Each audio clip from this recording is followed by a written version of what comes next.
Shalom, selamat pagi Bapak Ibu serta saudara-saudari terkasih di dalam Tuhan kita Yesus Kristus. Puji Tuhan, kembali di pagi hari ini saya rindu kita sama-sama memikirkan dan merenungkan firman Tuhan. Menjadi sukacita buat kita semua saat kita diberikan kesempatan kembali bangun dengan keadaan yang baik dan juga memperoleh kesempatan untuk sama-sama duduk sejenak dan merenungkan sejenak kebenaran firman Tuhan yang merupakan makanan rohani kita di dalam kehidupan kita sebagai orang percaya. Dalam 2 Timotius pasal yang kedua, ayat pertama sampai ayat yang ke-8 akan menjadi perenungan kita. Demikian firman Tuhan, panggilan untuk ikut menderita.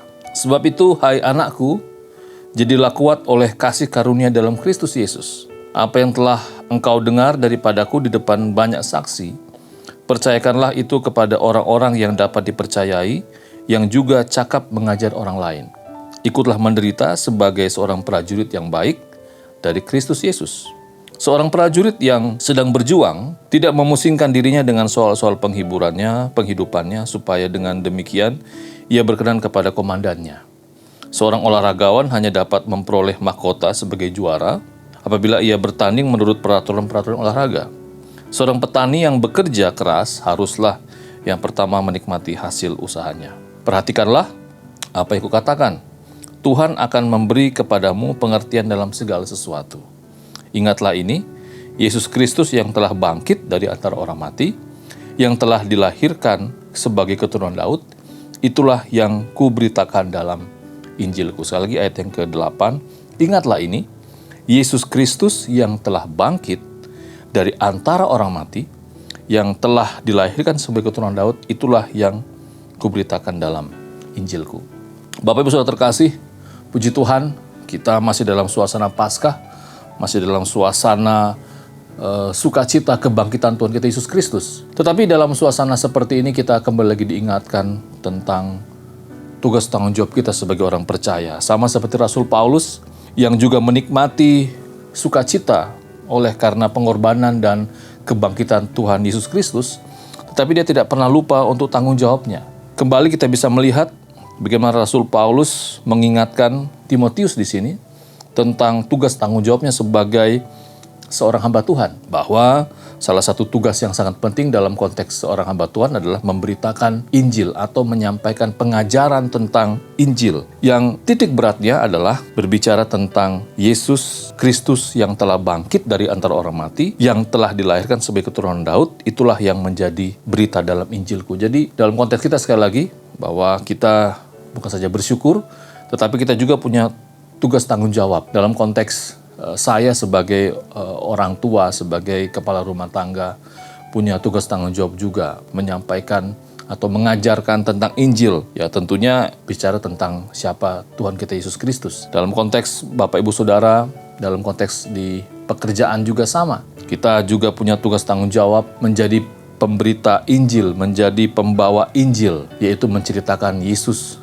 Kristus adalah Tuhan. Dalam konteks mahasiswa juga sama, punya tugas tanggung jawab, memberitakan siapa itu Yesus, siapa itu Kristus, yang itu yang menjadi inti dari berita Injil kita. Menarik sekali bahwa Rasul Paulus memang menggambarkan bahwa kita sebagai manusia harus terus berjuang ya dalam kehidupan kita.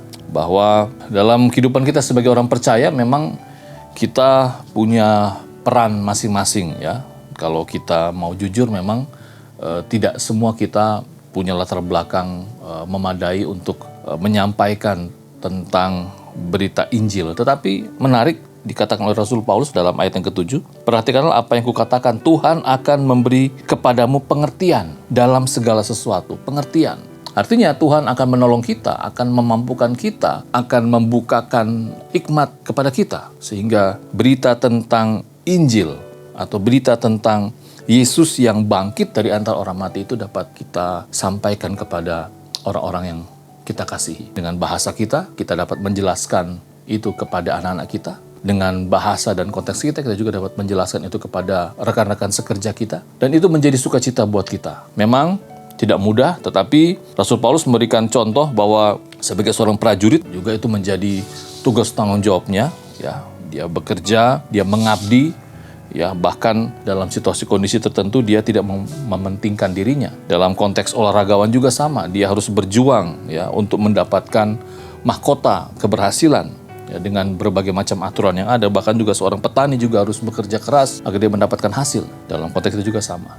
Mari kita berjuang sebagai orang percaya yang sudah diselamatkan dengan membawa berita Injil kemanapun kita pergi. Tapi sekali lagi bahwa Tuhan akan memberikan kepada kita pengertian dalam segala sesuatu. Akan menolong kita, akan memampukan kita untuk menjelaskan tentang Kristus yang sudah bangkit dari antara orang mati tersebut.